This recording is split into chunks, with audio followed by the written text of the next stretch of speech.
Python, j'en ai parlé dans le tutoriel précédent. Euh, J'étais pas certain que les abonnés accrocheraient, et puis en fait, oui, il y a pas mal de gens qui accrochent, qui aiment bien ça, donc c'est tant mieux parce qu'on peut faire beaucoup de choses avec. Aujourd'hui, on va encore voir un petit programme sur le tag Python, parce que le tag Python est très bien pour débuter, donc on va l'utiliser. On va en fait créer un tag avec un petit script Python qui permet de faire clignoter la lumière.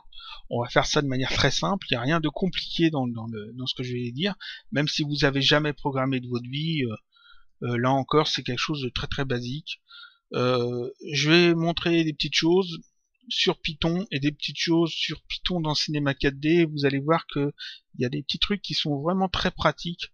Euh, quand on veut commencer dans Python. Donc avec ce que j'ai dit la dernière fois et ce que je vais dire maintenant, déjà vous pourrez faire des petites choses sympas avec Python. Donc ici on veut toujours faire clignoter notre lumière, toujours de la même façon. Donc si je fais lecture ici elle clignote pas. Il faut que je lui ajoute un comportement qui fait qu'elle clignote. Je veux la faire clignoter comme je l'ai fait avec le clip de mouvement, avec le C-Motion et avec Expresso.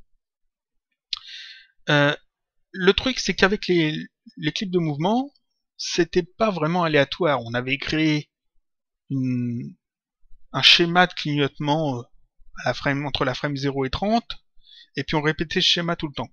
Avec le C-Motion, c'était pas vraiment aléatoire non plus. On a aussi créé un schéma de mouvement, en fait, avec une courbe dans le C-Motion. Avec Expresso, avec le bruit, c'est vraiment de l'aléatoire, mais on a peu de réglages dessus. Avec le deuxième méthode Expresso, qui est un peu plus compliquée, c'est pas vraiment de l'aléatoire. Parce qu'en fait, on choisit de faire clignoter la lumière toutes les 10 frames ou toutes les 16 frames. Et toutes les 16 frames. C'est pas vraiment aléatoire. Avec Python, on va vraiment utiliser de l'aléatoire. Donc je vais commencer par ajouter un tag Python sur la lumière. Pour ça, je fais un clic droit dessus, propriété scripting, Python. J'obtiens cette fenêtre, c'est la fenêtre de Python, voilà, qu'on a vu la dernière fois. Je fais ça comme ça. Et ici, j'ai le tag Python qui s'est ajouté. Dans cette fenêtre, on va déjà retirer ce commentaire-là qui me sert pas. On simplifie un peu les choses. Ici, passe, je le retire parce que on va mettre du code. Il y a une chose qu'il faut faire. Ici, import C4D, je vous avais expliqué il y a un petit bout de temps, que c'était pour importer les fonctions propres à Cinema 4D dans Python. Pour que Python, le langage Python, qui est un vrai langage de programmation, puisse utiliser des fonctions, qui ont été définies exprès pour Cinema 4D. Donc on importe en fait une librairie de fonctions. Python en lui-même a beaucoup de fonctions déjà prédéfinies, mais il a aussi beaucoup de fonctions qui sont mises dans des librairies comme ça, comme ici C4D. Et si on veut travailler avec du hasard dans Python, avec une valeur au hasard, il faut aussi utiliser une librairie qui contient des fonctions spécifiques au hasard. Donc il faut rajouter ici un peur, et puis il faut écrire random, R-A-N-D-O-M, en minuscule. R-A-N-D-O-M, comme l'effecteur randomisation par exemple. C'est une librairie, c'est-à-dire un fichier qui contient plein de fonctions spécifiques au hasard dans la programmation Python. C'est un package qui est donné avec Python. Il y en a beaucoup, hein. Par exemple, si vous voulez faire des opérations mathématiques assez compliquées, il faut ajouter aussi une librairie qui s'appelle math, M-A-T-H, et qui contient des fonctions mathématiques poussées comme les sinus, cosinus, etc. Si vous voulez utiliser des trucs sur la création d'interface, il faut aussi importer des librairies spécifiques. Donc ici, on importe une librairie qui va permettre de travailler avec du hasard. Ensuite, ici, on a defmain, ça définit la propriété principale. Je fais donc une tabulation pour bien indiquer que je suis à l'intérieur. Et on va commencer par se poser la question sur quoi le tag a été posé. Ici, le tag est placé sur une lumière. On va faire un tag qui fait clignoter une lumière, donc c'est obligatoirement une lumière. Comme on a vu la dernière fois, on peut savoir sur quel élément on a mis le tag, et donc on peut lui donner un nom. Je vais l'appeler ma lumière. ma lumière, et je mets le signe égal pour lui indiquer que je l'affecte, et cette lumière-là, c'est l'objet sur lequel on a mis le tag. Donc là, la semaine dernière, on a vu qu'il fallait mettre op, point, et la fonction getObject. GetObject. Et des parenthèses avec rien dedans. Comme ça, je définis en fait que la lumière, c'est l'élément, correspond à l'élément sur lequel j'ai mis le tag. Je vais mettre un commentaire pour que ce soit clair. On définit l'objet sur lequel on a ajouté le tag. Voilà, si je fais des fautes, c'est pas grave. Ensuite, on a besoin de connaître la frame sur lequel on se trouve. On l'a vu aussi la semaine dernière, si je me trompe pas. On avait utilisé une petite commande qui était toute faite, toute simple. Donc je vais reprendre la même. Donc on définit la frame active,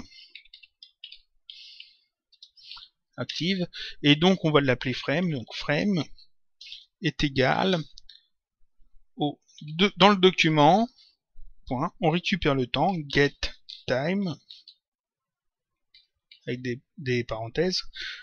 De ça, on récupère la frame, getFrame, mais seulement on a besoin des FPS, donc entre parenthèses, on indique doc.getFPS. FPS, et des parenthèses aussi.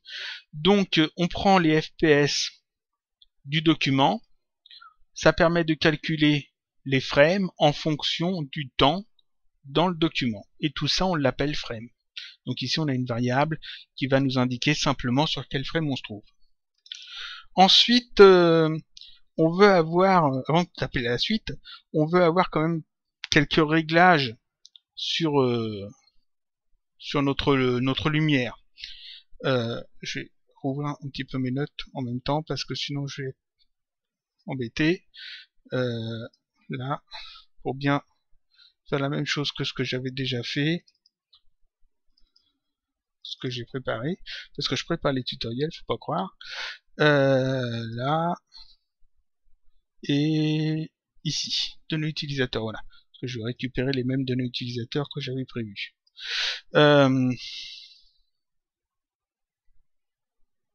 Parfait. Donc, ce que l'on a besoin, c'est d'avoir un petit peu de contrôle. On veut pouvoir arrêter le clignotement à un moment donné. On veut que ça clignote, mais on veut, par exemple, pouvoir dire de la frame temps à la frame temps, je veux pas que ça clignote. Donc, on va pouvoir, en plus du hasard, contrôler un petit peu les choses, dire que ça clignotera seulement de la frame temps à la frame temps avec 2 clés d'animation. Donc pour ça, je vais ajouter sur mon tag, ici, je sélectionne le tag, je vais ajouter une donnée utilisateur on-off, simplement pour éteindre le clignotement si je veux. Donc je sélectionne le tag, je vais dans données utilisateurs, gérer les données utilisateurs.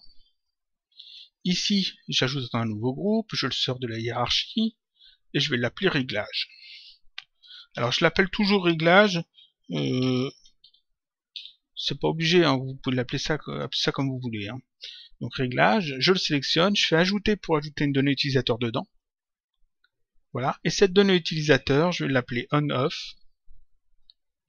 On-off. Ça va être ici une case à cocher, tout simplement. On pourrait mettre plusieurs données utilisateurs, ici j'en mets qu'une pour rester sur quelque chose de simple. Donc une donnée utilisateur on-off et je fais OK. Donc là j'ai réglage et j'ai un bouton on-off qui va me permettre, c'est sur le tag, hein, qui va me permettre d'arrêter le clignotement de la lumière. Ce tag, il faut bien le récupérer dans le script.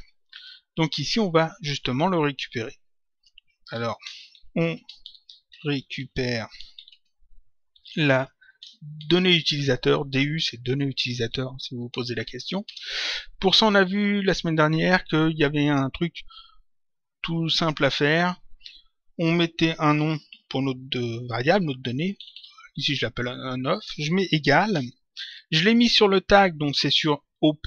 Donc OP. Et ensuite j'utilise des crochets Alors un crochet ouvrant, un crochet fermant, et entre ces deux crochets, on met C4D, point, en majuscule id underscore user data, virgule, et maintenant il faut que j'indique le numéro de la donnée utilisateur. Donc je retourne dans données utilisateurs, gérer les données utilisateurs, je clique sur on/off, et ici c'est indiqué id 2.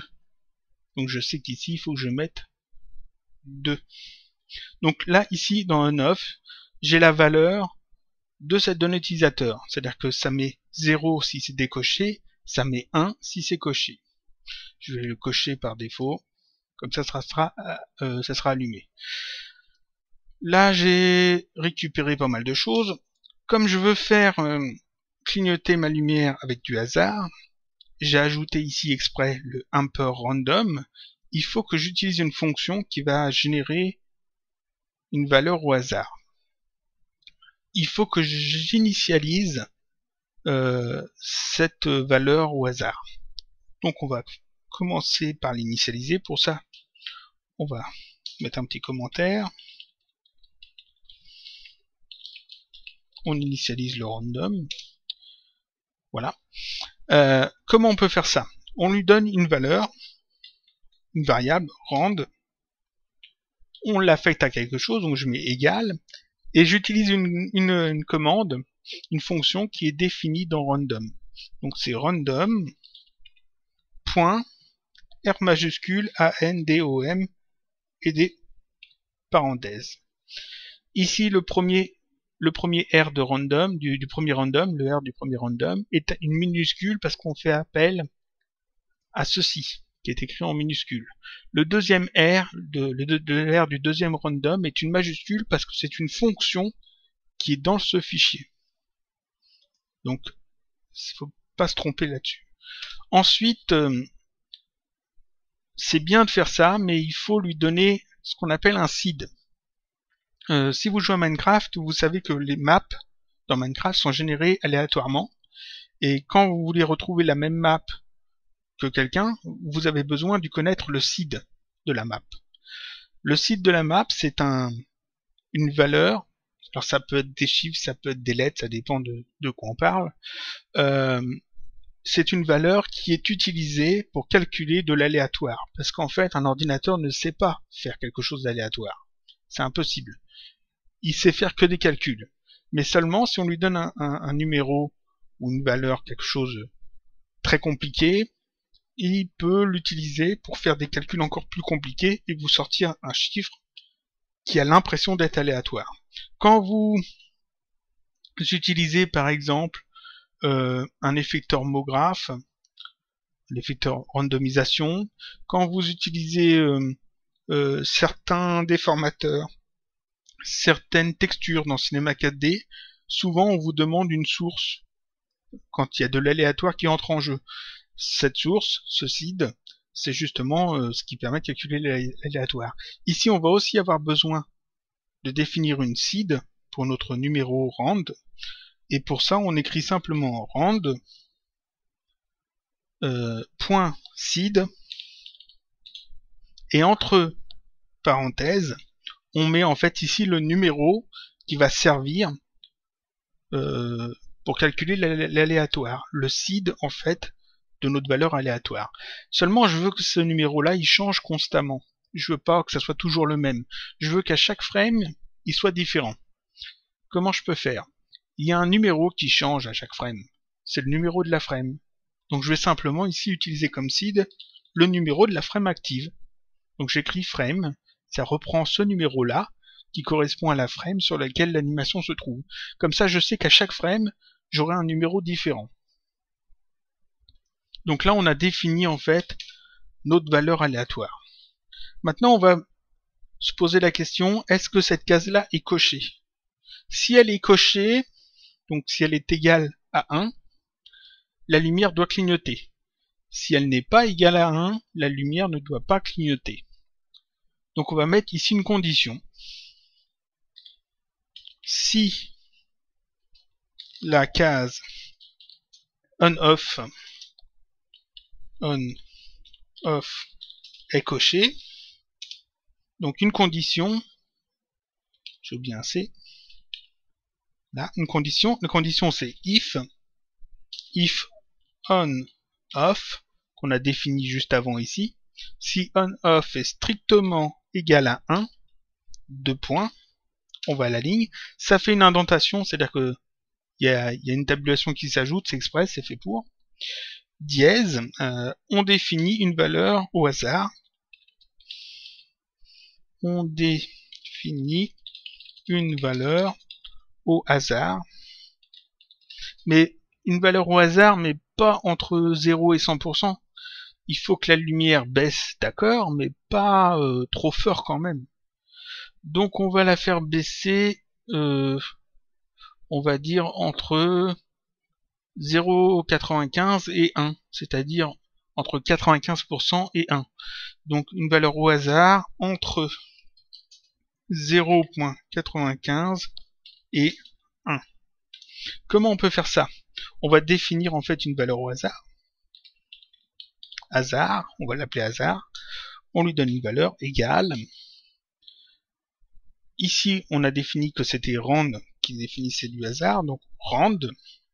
Et il y a une fonction qui permet d'indiquer de choisir une valeur au hasard entre deux autres numéros, entre une fourchette en fait de valeurs. Cette commande c'est uniforme, donc je mets rand.uniforme, comme ça il n'y a pas de E, et entre parenthèses je vais mettre les deux valeurs que je veux utiliser, 0.95,1. Donc ici, hasard va avoir une valeur qui sera au hasard entre 0,95 et 1, c'est-à-dire entre 95% et 100%. Je veux pas que ça soit toujours la même intensité. Je veux que des fois ça descende beaucoup plus. Donc on va définir une deuxième valeur au hasard pour en avoir une seconde. Donc on définit une valeur au hasard plus forte, enfin plus faible plutôt, entre, on va dire 0,85 et 0,9. Donc entre 85% et 90%. Donc là on fait pareil, on va l'appeler hasard fort. J'aurais dû l'appeler hasard faible, mais c'est pas grave. Hasard fort égale rand.uniforme et entre parenthèses 0.85,0.9. Voilà.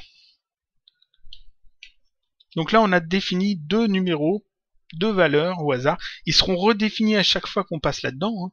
À chaque frame ils seront différents. Le premier sera entre 95% et 100%, et le deuxième sera entre 85% et 90%. Maintenant, il faut qu'on choisisse à quel moment on les applique à la lumière. On va faire comme pour Expresso, on va les appliquer. Disons que la première valeur ici, hasard, on va l'appliquer toutes les 5 frames, et la deuxième toutes les 8 frames. Comment on peut faire ça? C'est pareil, comme pour Expresso, on a calculé le modulo, ici on va faire la même chose. On fait if, alors je vais mettre un commentaire quand même, toutes les 5 frames. Je mets 5 frames, mais ça pourrait être autre chose. On pourrait même mettre ça dans les propriétés, ici dans les données utilisateurs, et puis changer ça dynamiquement comme on veut. Alors, toutes les 5 frames, on va faire une condition if, donc si, on va mettre des parenthèses, parce qu'on va faire un calcul, on va calculer en fait si le modulo est égal à 0. Donc si frame, la frame actuelle, j'ajoute le sigle %, qui permet de calculer le modulo comme on l'a fait avec Expresso. Et j'ajoute 5. If frame %5, c'est-à-dire que si la frame divisée par 5 est égale à 0, strictement égale à 0, 2 points, Donc ça permet de calculer en fait toutes les 5 frames. Toutes les 5 frames, ce qui sera ici sera effectué. Donc si la frame divisée par le modulo de la frame par 5 est strictement égal à 0, qu'est-ce qu'on fait? On change l'intensité de la lumière. On remplace l'intensité de la lumière par la valeur hasard. Comment on peut changer un paramètre avec Python? Ici, je sais que c'est ce paramètre-là que je veux changer, l'intensité. Comment je peux savoir ce que je dois taper ici pour changer cette valeur-là?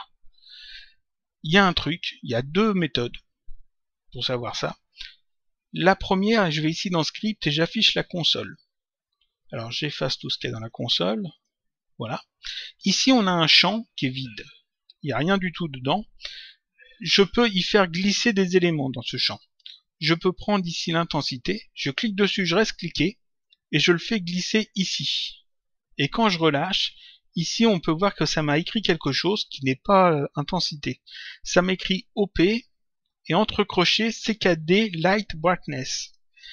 Ici en fait, ça m'indique simplement ce que je dois mettre dans mon script Python pour pouvoir gérer cette valeur-là. Donc ici OP parce que c'est l'élément lumière qui est sélectionné. CKD Light Brightness, c'est simplement ce qui me sert justement à gérer mon intensité de lumière. Donc ici je peux simplement faire, alors je mets ça de côté, voilà, je mets ici, je sais que c'est ma lumière que je veux modifier, donc à la place de OP j'écris ma lumière, parce que je l'ai défini ici en haut, ma lumière, et je mets entre crochets, j'ai mis mauvais caractère, voilà, entre crochets, je mets simplement ce qui est écrit ici, ckd.lightbrightness.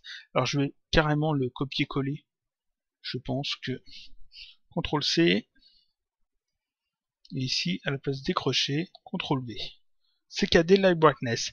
Ça correspond à l'intensité de la lumière. Donc ici, je mets ma lumière CKD Light Brightness est égale à hasard. Tout simplement. Ça, c'est la première méthode de faire. En utilisant la console et en faisant glisser ici les paramètres qu'on veut. Par exemple, ici, si je fais glisser le type, ça m'indique en fait une indication sur le type ici de lumière. Si je mets les ombres ici, ça m'indique ce que je dois mettre pour changer le type d'ombre, par exemple. Et ici, l'intensité, ça m'indique pour l'intensité. Ça ne fonctionne pas pour tout, parce qu'il y a des choses qui sont un petit peu plus compliquées. Mais ça fonctionne très bien. Deuxième méthode que je peux faire, je vais pour ça, je vais ouvrir un nouveau document, carrément. Voilà. Un nouveau document. Je mets une lumière. Je veux modifier l'intensité ici. À la place d'utiliser la console, je vais dans Script et je fais historique de script. Ici, j'obtiens ceci avec un petit bout de code ici, que je peux effacer. Tout ce que je modifie dans Cinema 4D, Cinema 4D va me l'écrire ici en script.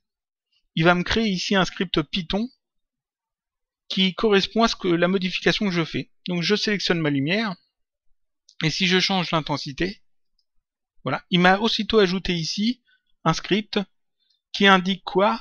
Qui indique qu'il importe CKD, qu'il importe tout ce qu'il faut pour gérer des choses en plus.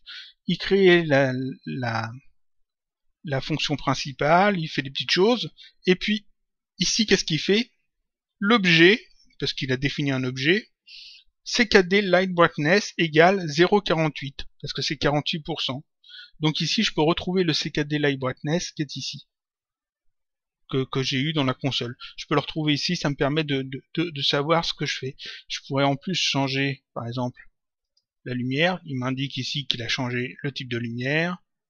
Je peux changer le type d'ombre. Et ça permet en fait de créer des macros assez facilement. C'est-à-dire que ici, il vous crée le code Python qui correspond au changement que vous faites ici. Donc ça, après, vous pouvez l'utiliser dans vos propres scripts. Donc là, moi, j'ai pas besoin de tout ça. On revient sur le document sur lequel on travaillait. Voilà, je reviens là-dessus. Donc ici, j'ai changé le CKD Light Brightness et j'ai indiqué que je voulais mettre le chiffre que j'ai défini ici dans hasard. Donc une valeur entre 95% et 100%. Ça, c'est pour toutes les 5 frames. Je reviens une tabulation avant. Maintenant, je vais le faire aussi pour toutes les 8 frames et je vais utiliser la deuxième valeur hasard que j'ai choisie. Donc, dièse, toutes les 8 frames. Voilà. Donc là, pareil, si le modulo de la frame divisé pour 108, c'est-à-dire si la frame est divisée par 8, donne le modulo qui est strictement égal à 0, donc toutes les 8 frames, dans ce cas-là, on change l'intensité de la lumière. Et là encore, je vais reprendre la même chose que ça, je vais faire simplement un copier-coller, sauf que ici à la place de hasard, je vais mettre hasard fort, le deuxième. Hasard fort. Donc voilà. Donc ici, qu'est-ce qu'on a? On définit l'objet sur lequel on a ajouté le tag, on l'a appelé ma lumière. On a défini la frame sur laquelle on se trouve, la frame active. On a récupéré la donnée on-off qui est ici, dans les données utilisateurs. On a défini le hasard, enfin on a initialisé le hasard. On vérifie si le on-off est coché. Si il est coché, on définit une valeur au hasard entre 95% et 100%. On définit une deuxième valeur au hasard entre 85% et 90%. Et toutes les 5 frames, on met la lumière à la première valeur du hasard. Et toutes les 8 frames, on met la lumière à la deuxième valeur du hasard. Donc la lumière va changer. Sinon, si ici on-off est pas coché, donc je me mets ici if on-off égale 1, je me mets au même niveau, voilà, et je vais rajouter un sinon, donc dièse, sinon en Python c'est else, 2 points, voilà, ça veut dire sinon. Sinon, qu'est-ce qu'on fait? Eh bien, on va simplement mettre l'intensité de la lumière à 1. C'est-à-dire qu'on va remettre la lumière à 100%. On n'est pas obligé, on pourrait la mettre à 0%, c'est-à-dire l'éteindre complètement. Je pense que c'est peut-être plus judicieux de faire ça comme ça. Donc ici, je vais simplement dire, on met la lumière à 1. C'est-à-dire à 100%. Et pour ça, qu'est-ce que je fais? Eh bien, je reprends ici la même chose. Ma lumière, je vais l'écrire cette fois, entre crochets C4D, parce qu'on utilise en fait une fonction qui est importée par le import C4D, C4D.light underscore brightness, alors que je me trompe pas en le retapant, voilà, si on le tape bien, de toute façon il change de couleur, il devient orange, c'est assez facile de voir si on s'est trompé ou pas. Voilà, light brightness est égal à 1, donc c'est-à-dire à 100%. Là, le code est fait, je fais compiler, il me dit qu'il n'y a aucune erreur, et on va voir si ça fonctionne. Donc je sélectionne le tag, je mets ici à 0, je fais lecture, et on voit que ça clignote effectivement, et parce que là c'est on-off est coché. Si je décoche on-off, ça ne clignote plus, il reste à 100%. Si je recoche, il clignote de nouveau. Voilà, il s'arrête, il clignote de nouveau. J'aurais pu mettre plus de données utilisateurs, c'est-à-dire que ici par exemple, le 0,95 et 1, et là 0,85 et 0,9, j'aurais pu le définir dans les données utilisateurs. C'est-à-dire qu'ici j'aurais pu ajouter d'autres données utilisateurs pour indiquer la fourchette du hasard, j'aurais mis deux champs, et puis je les récupérais ensuite comme pour le bouton on-off ici, avec OP, C4D, ID user data, virgule, et le numéro de la donnée utilisateur. Et puis ici je remplaçais le 0,95 par la valeur que je donnais, etc. Le 1 aussi. Donc j'aurais pu mettre plus de réglages. On aurait pu faire ça. On aurait pu aussi ajouter une donnée utilisateur qui indique si la lumière doit être allumée ou pas quand le bouton on-off est éteint, par exemple. On pourrait rajouter plein de choses. Il y a plein de choses qu'on pourrait faire. Le seed, par exemple, ici, on pourrait faire un calcul. On pourrait dire que c'est la frame multipliée par 15, par exemple, un truc comme ça, ou par pi, afin d'avoir un truc différent, et puis indiquer ici un numéro qui entre dans le calcul du seed, afin d'avoir quelque chose de différent à chaque animation suivant le seed que vous donnez. Qu'est-ce qu'on aurait pu mettre d'autre? On aurait pu faire plein d'autres réglages, hein, rajouter d'autres choses. Ici, j'ai fait au plus simple. Donc là, le script fonctionne. Je sélectionne le tag, je vais dans Fichier, enregistrer le pré-réglage de propriété. On va l'appeler, alors on va lui donner un nom, je vais l'appeler tuto lumière clignotante. Voilà. Je fais OK. Ce qui fait que maintenant il est enregistré dans mon CKD. Si vous voulez savoir où est-ce qu'il est enregistré, vous allez dans la médiathèque. Vous verrez, il y a un dossier user. Vous ouvrez ce dossier user et dedans vous retrouverez en fait des dossiers qui correspondent à tout ce que vous avez enregistré dans Cinema 4D. Et puis vous verrez en fait à un endroit il y a tous les noms que vous avez donnés à vos tags. Vous pouvez les supprimer si vous voulez, ou mieux les organiser, etc. Donc là maintenant j'ai fait mon tag, je peux tout à fait faire une nouvelle scène par exemple. Voilà, on va faire un truc comme ça. Je rajoute une lumière dans ma scène. Je veux que cette lumière clignote. Je veux pas m'embêter. Je sélectionne la lumière, clic droit, charger un pré-réglage de propriété, use, c'est faire en sorte que ça rentre dans la capture. Là, charger un pré-réglage de propriété, user, propriété, tuto lumière clignotante. Et ici, j'ai mon tag avec le bouton et ça clignote. Voilà, et je peux faire on-off comme je veux. Donc j'ai pas besoin de le refaire à chaque fois. On le fait qu'une seule fois, le tag Python. On l'enregistre et puis après, on a un nouveau tag dans Cinema 4D qui permet de faire ce que l'on a prévu. C'est-à-dire ici de faire clignoter une lumière. C'est vraiment la méthode que je préfère parce qu'en fait, elle est réutilisable. C'est-à-dire que l'expresso qu'on a fait, le simple et le compliqué, il faut les recopier d'un fichier à l'autre, tout ça, c'est pas toujours pratique. Le mouvement, le clip de mouvement, c'était simple à mettre en place au début. Mais si vous voulez le réutiliser dans d'autres projets, il faut refaire en fait un clip de mouvement. C'est-à-dire qu'à chaque fois, vous devez replacer des clés et puis refaire le clip de mouvement. Le C-Motion, il y a des inconvénients en termes d'animation. C'est pas toujours pratique. Et puis le passer d'un document à l'autre, c'est pas pratique non plus. Ici, le tag Python, vous avez vu, il y a juste à faire un clic droit, charger un pré-réglage de propriété, user propriété, et vous le sélectionnez. Et c'est fait. Donc là, vous retrouvez exactement la même chose que l'on a tapé pour le tuto sur le tag. Donc on peut vraiment enregistrer nos propres tags, faire nos propres tags, nos propres comportements pour les objets. C'est vraiment très bien, très pratique. Et si vous faites ça très très bien en termes de données utilisateurs, etc., vous testez vos trucs, vous pouvez en fait étoffer Cinema 4D des fonctions que vous avez le plus besoin assez facilement.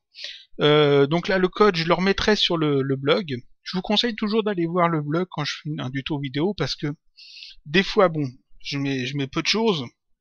Des fois, je remets juste la description, mais il arrive que je rajoute un petit quelque chose. Et je vais le faire sans doute plus souvent, c'est-à-dire que de temps en temps, je mettrai peut-être des vidéos qui seront pas forcément sur la chaîne YouTube, mais qui seront quand même sur le blog. Il y a peut-être des scripts Python que je mettrai sur le blog qui seront pas forcément affichés sur YouTube. Donc je vous conseille vraiment d'aller voir à chaque fois sur le blog, juste d'y jeter un œil à l'article, ça prend 2 secondes, vous verrez bien si j'ai rajouté quelque chose en plus ou pas, parce que j'ai l'intention de le faire de plus en plus souvent. Donc ce script là je le mettrai sur le blog, donc si vous voulez pas le retaper, si vous voulez juste le copier-coller. Et puis par contre les données utilisateurs vous devrez les faire. Ça y a pas de problème, ça y a pas de mystère. Je peux pas voilà, faudrait que je vous passe le fichier, tout ça, non, c'est mieux de les faire quand même. Surtout que ça prend 2 secondes, hein. Réglage on-off. Je vous conseille aussi d'essayer de jouer un petit peu avec tout ça. Il n'y a rien de vraiment compliqué là-dedans. On a utilisé que des trucs assez simples. Si vous revoyez le tuto qu'on a fait la semaine dernière, et avec ce tuto-là en plus, et que vous mélangez un peu les deux, vous devriez pouvoir faire des choses intéressantes sur un petit peu tout. Oubliez pas que ici dans script console, j'efface la console, ici vous avez ce champ là qui permet de faire glisser en fait des propriétés, par exemple un cube. Si vous voulez modifier le biseau, vous faites cliquer ici le biseau dans la console, et puis ça vous indique qu'il faut mettre le nom de votre objet et entre crochets ckd prime comme primitive cube do fillet, et puis on ferme les crochets, et en fait ça permet de définir si cette case là est cochée ou pas. Donc avec Python on peut par exemple définir que cette case là doit être cochée. Par exemple là je le dis sur un cube, mais ça peut être sur plein d'autres choses. Il y a quasiment tous les objets, vous pouvez faire ça comme ça. Et n'oubliez pas non plus que ici vous avez l'historique de script qui permet de créer vos propres macros facilement. C'est-à-dire que si je fais un nouveau document, alors on efface tout ça, je veux par exemple faire une macro qui va afficher un cube, cocher le biseau, indiquer ici 20 de biseau avec une subdivision de 2.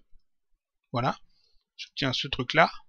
Ici ça m'a tapé en direct le script, j'ai juste à faire copier-coller du script, je fais un copier du script, ça je ferme, je peux effacer le cube, je vais dans script ici, je vais dans gestionnaire de script, alors on va faire nouveau script, j'efface tout ça, et je fais coller, pour coller le script que je viens de copier dans l'historique de script. Je peux l'enregistrer ce truc là, hein, sous le nom que je veux, et quand je fais exécuter, qu'est-ce qu'il fait? Il refait tout ce qui est écrit ici, c'est-à-dire il refait le cube, il coche biseau, il met 20 cm et 2 de subdivision. Ça c'est le genre de truc très pratique si vous voulez voir en fait comment faire des petits scripts rapides en Python. Vous voyez, vous relisez un petit peu tout ça et ça vous donne en fait ce qu'il faut faire pour obtenir tel ou tel effet, telle ou telle chose. Ici on voit qu'il a créé le cube en utilisant ckd call commande 5159, ça crée un cube. Object, l'objet active, il lui met un biseau, il met la valeur à vrai, true. Ensuite ici il choisit le radius du biseau, le rayon du biseau, et ici 2 c'est la subdivision du biseau, sub f2. Bon ben ça c'est des petites choses qu'il faut jouer un petit peu avec. Donc voilà, je pense avoir tout dit pour ce tutoriel, je pense qu'il va être un petit peu long, je sais pas. Donc ici on a vu 1, 2, 3, 4 méthodes, et avec Expresso comme il y en a 2, ça fait 5 méthodes pour faire clignoter une lumière de manière simple dans Cinema 4D. 5 méthodes différentes, il y en a d'autres. On pourrait utiliser sans doute Mograph, on pourrait utiliser Coffee, on pourrait utiliser d'autres méthodes avec Expresso, d'autres méthodes avec Python. Il y a plein d'autres méthodes, il y a toujours d'autres méthodes pour faire. Et on a vu que c'était pas forcément compliqué à chaque fois. Vous prenez la méthode qui vous intéresse le plus en fonction de votre projet, et puis voilà. Je vous dis à bientôt pour un prochain tutoriel, toujours sur Cinema 4D.